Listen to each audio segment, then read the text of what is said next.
Dans l'épisode 4, je parlais de langage inclusif et d'écriture épicène. Et je précisais qu'en fait, ce n'était qu'un prétexte pour moi pour parler d'un réel fond, à savoir qui décide pour qui je fais les choses et surtout, est-ce que je les fais parce que la personne exprimait son besoin ou est-ce que je les fais parce que moi, le professionnel, je suis convaincu que c'est bon pour la personne.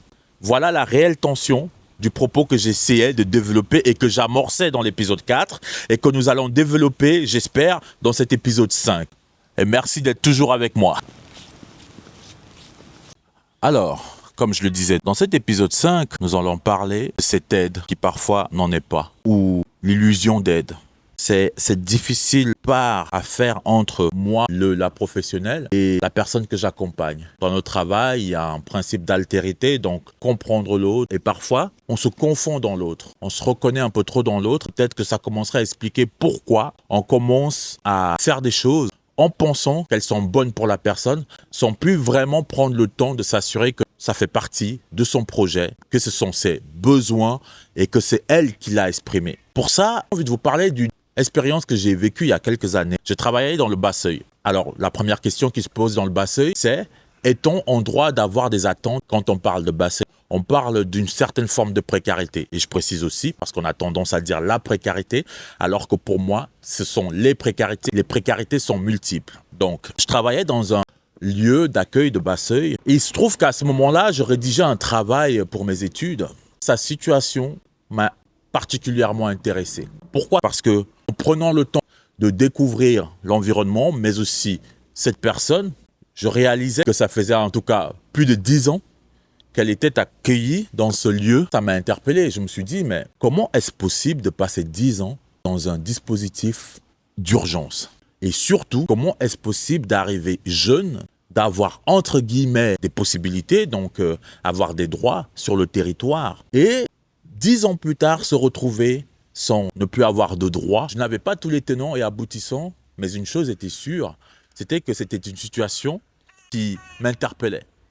Évidemment, c'est un peu comme une boule de fil qui s'est entremêlée, qu'il faut détricoter. Donc, j'ai interviewé la personne concernée. J'ai également interviewé des collègues. Et de fil en aiguille, ce qui en ressortait justement, c'était que la personne en question, elle ne collaborait pas. Et qu'en fait, il avait été décidé que pour le moment, ce qui était important pour elle, c'était qu'elle ait un hébergement. Finalement, elle s'est retrouvée 10 ans dans ce lieu-là. Le temps est passé, elle a pris de l'âge, elle a perdu son titre de séjour.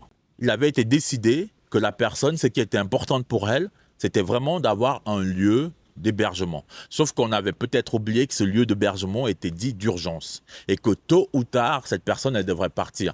Le temps faisant, elle perd tous ses droits, donc elle ne peut plus prétendre à grand-chose. C'est vraiment une situation que j'ai rencontrée il y a quelques années en arrière et qui m'accompagne professionnellement. À quel moment je remets le pouvoir d'agir entre les mains de la personne? Et évidemment, je suis d'accord, il y a plusieurs facteurs qui entrent en compte. Mais en réalité, elle en est où cette personne? C'est dire à elle, c'est qu'ayant cette solution provisoire, mais pas vraiment, elle s'est laissée encore plus aller. Elle s'est installée dans un confort. Et c'est là le paradoxe de la chose en fait. Quand est-ce que aider est une illusion? Ce paradoxe-là, il me semblait intéressant d'en parler. En psychologie, on appelle ça l'effet iatrogène. En lui trouvant une solution d'hébergement d'urgence, ça a été que la personne s'est installée dans une routine. Elle n'a plus vraiment essayé de faire d'efforts parce que cette routine-là, pour X ou Y raison, lui convenait. Ça m'amène à la conversation que j'ai eue avec cette personne. C'était plus une discussion qu'une interview. Moi, je lui dis clairement, qu'est-ce qui s'est passé? Et la réponse fut très simple. Il s'est passé que j'étais jeune et que je n'ai pas eu de cadre. Alors, je veux bien. C'est facile, 10 ans plus tard, de dire ça. Je pense que les collègues ont essayé. Toutefois, il expliquait qu'il aurait quand même fallu qu'il y ait un peu de contrainte. Et là, il avait touché un point parce que dans le bas-seuil, il y a vraiment ce principe d'inconditionnalité. Donc, on fourre un peu tout ce qu'on veut là-dedans. On n'a pas déterminé vraiment qu'est-ce qu'on entend par inconditionnalité. Du coup, je dis beaucoup du coup, ça m'énerve, ça m'agace. C'est un tic de langage que j'aime pas. Et du coup, ce tic de langage m'agace. Il y a quelques jours en arrière, j'ai parlé du fait que nous ne sommes pas des super-héros ou des super-héroïnes, que nous ne faisons pas partie de la Justice League.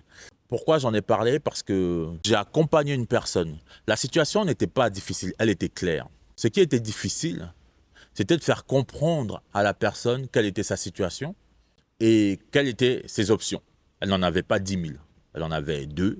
C'était intéressant de vivre cette situation-là parce que j'ai été confronté à une grosse difficulté. Il n'est jamais évident de lui dire, écoutez, madame, monsieur, la solution que je vous propose, c'est la suivante, tout en sachant bien que ce n'est pas la solution que la personne veut. Cette solution-là ne l'arrange pas.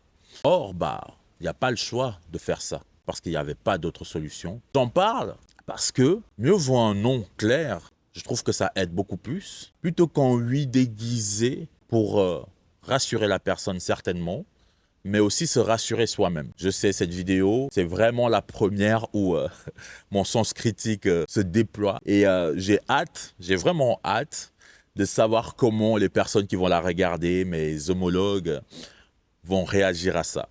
Je n'ai pas de réponse. Et c'est ça qui est intéressant avec TSHM le podcast, c'est que je n'ai pas de solution, je n'apporte que des points de réflexion